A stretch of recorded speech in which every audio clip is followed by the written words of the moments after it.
अभय, बेटा, पास आओ। ये हवेली सिर्फ ईंट पत्थर का ढांचा नहीं है, ये हमारे पूर्वजों की आन बान और पिताजी, आप चिंता न करें, आप बस ठीक हो जाइए, मैं सब संभाल लूंगा।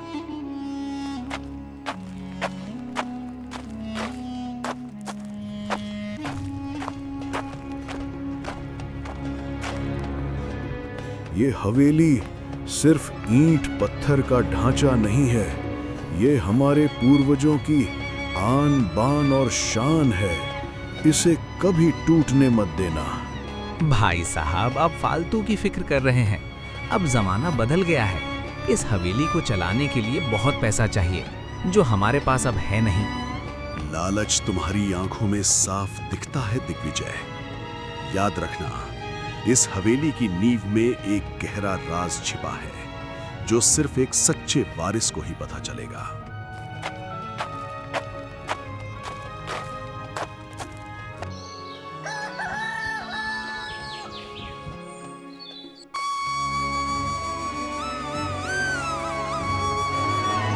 उसी रात गजेंद्र सिंह की मृत्यु हो जाती रही। दिग्विजय अपने कमरे में बिल्डर मिस्टर सेठ के साथ बैठा है। मिस्टर सेठ, दिग्विजय जी, अगर आप ये हवेली मुझे दिलवा दें तो यहाँ एक शानदार 5 सितारा होटल बन सकता है। आपको बदले में 5 करोड़ रुपए और शहर में एक बंगला मिलेगा।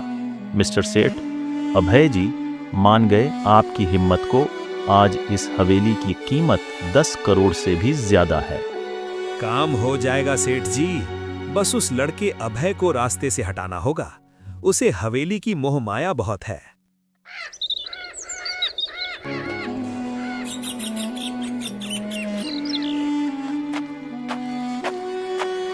दिग्विजय एक जाली वसीयत लेकर आता है।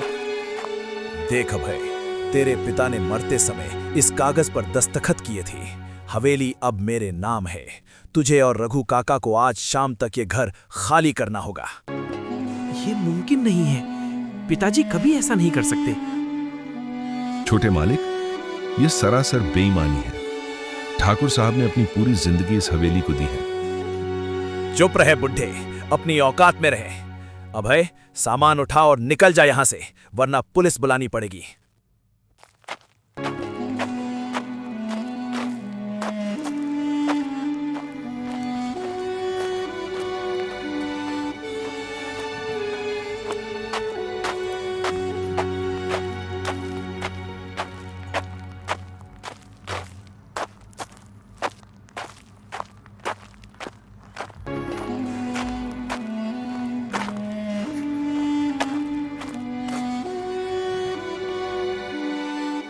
अभय और रघु काका गांव के बाहर एक पुरानी झोपड़ी में रहने लगते हैं। अभय लकड़ी काटकर अपना गुजारा करता है। बेटा, तुम हार मत मानो। तुम्हारे पिता ने एक राज की बात कही थी, हवेली की नींव में छिपा राज। मुझे लगता है उसका ताल्लुक हवेली के पुराने तहखाने से है। काका, अब वो हवेली मेरी नहीं रही, लेकिन मैं अपने पिता का नाम मिट्टी में नहीं मिलने दूंगा।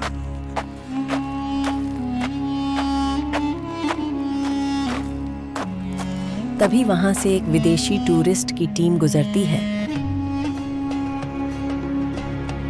उनकी गाड़ी खराब हो जाती है।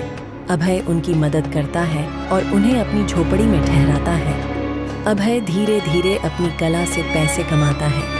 ओह, तुमने ये लकड़ी पर जो नक्काशी की है, ये तो कमाल है। क्या तुम इसे बेचना चाहोगे? मैं तुम्हें इसके लिए $1000, लगभग 80,000 रुपए दे सकता हूँ। अभय धीरे धीरे अपनी कला से पैसे कमाता है।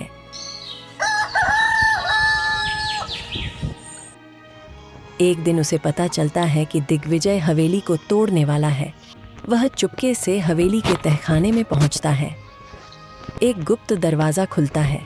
अंदर सोने की मोहरें नहीं, बल्कि पूर्वजों के समय के दुर्लभ दस्तावेज और बेशकीमती प्राचीन मूर्तियां रखी थीं, जिनकी अंतर्राष्ट्रीय बाजार में कीमत करोड़ों में थी। तो तूने खजाना ढूंढ ही लिया, अब ये सब मेरा है। रघु काका पुलिस के साथ आ जाते हैं। उन्होंने दिग्विजय की और बिल्डर की सारी बातें रिकॉर्ड कर ली थीं। नहीं दिग्विजय, अपने हाथ ऊपर करो। तुमने जाली वसीयत बनाई और अपने भाई की हत्या की कोशिश की। तुम गिरफ्तार हो। हवेली को अब एक हेरिटेज म्यूजियम बना दिया गया है। अभय वहां का मालिक है।